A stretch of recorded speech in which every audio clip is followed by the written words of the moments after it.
Hello, my name is Andrew Foster. My birthday is tomorrow, December 20th birthday. Today's the 19th, and now I'm really reflecting. I've grown a lot this year, and I want to talk about my 9th house perfection year. If you don't know what annual house perfection years are, they're basically, so one chart, one element in your birth chart is really focused or hodgepodged growth, evolution, and like the transits of that sign and that chart and that planet that rules that part of your chart is really highlighted and very impactful. And I turn 21 tomorrow, so I will be entering a 10th house perfection year starting tomorrow. But these past 365 days of my 9th house perfection year has just been a lot for me.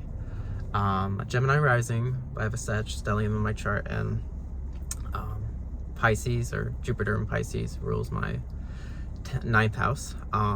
They kind of were based on the original starting planets of astrology before Neptune, Uranus, and all of them were discovered. So technically Jupiter ruled my 9th house perfection year. I feel like I really embodied that a lot. I did a lot of travel, but I've also grown so much with my spirituality, higher learning, and that's why I'm here today. Exactly like 1 year ago, around my birthday, then a little bit after that, over winter break, I discovered astrology.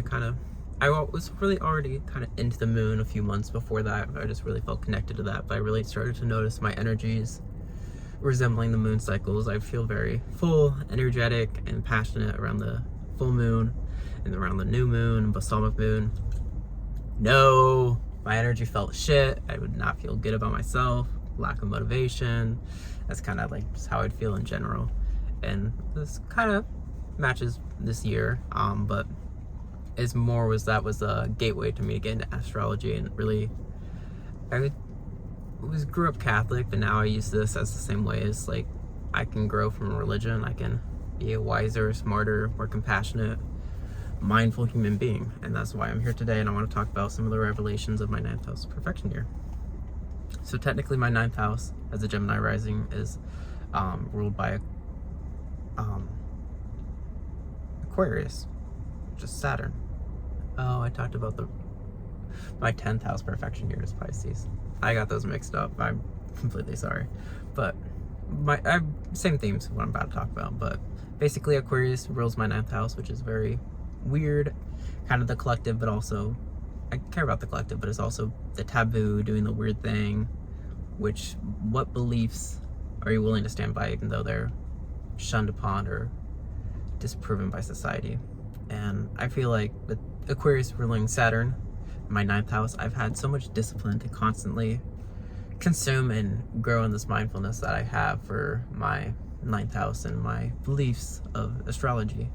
I've shown up every day. I honestly probably consumed a little too much astrology content, but now I know this science, belief, mindfulness practice as much as most practicing astrologers do. And now I'm at a point where I don't need to constantly be consuming it, but I actually need to apply it to my life. And that's where I'm excited to use astrology for my 10th house year, as ruled by Jupiter in Pisces, which is trusting my intuition. But 10th house, I'm really thinking Capricorn themes of bringing discipline, structure, routine to do that. But basically, I've been using astrology as a philosophy, and religion kind of matches the 9th house themes of Sagittarius. And I've just really, sometimes you gotta trust something even though you can't see it's true. It's like the same way Christian people believed everything that Jesus did and that Jesus resurrected. They can't prove that nowadays, but they still believe that. And like, that's the same way I have faith in this practice. I know the planets aren't controlling my reality, but I know I'm able to reflect on them and see why is there tension in my life, what can I control, what cannot control. And I have a very Sag focused chart, so I think I'm supposed to embody this higher learning and kind of disseminate to others, but also lead in the wake of footsteps, because I'm very shy, even though I'm a Gemini rising, but I need to actually stand by my beliefs and bring wit, charm, compassion, charisma to it, even though I've been living most of my life for others and believing what others believe, and I'm here to stick by what I believe in. I also, part of this 9th house perfection year, I was so privileged to travel all summer. I was a part of this chemistry program research exchange program from the US, and I did chemistry research for 10 weeks in Italy, and so those were some of the best and worst weeks of my life. That summer 2025 was when a lot of the outer planets changed sign to Aries, and then, you know, now they're back in Pisces or Taurus now. But that was just so much change, and I loved so much of it, just the travel. I really learned about self-love then, and learning about myself, what I want, and if I would like learn some lessons, like if people will love me now, or if people will love me later, they will love me now. And I started to grow so much more compassion for myself, and like I was miserable doing the chemistry that I didn't want to do. I was just so unhappy, so unfulfilled, and I was like, I can't live my life for others. I can't live my life 40 hours a day just staring at a screen doing computer Python scripts, because like I'd be miserable. There's no passion there.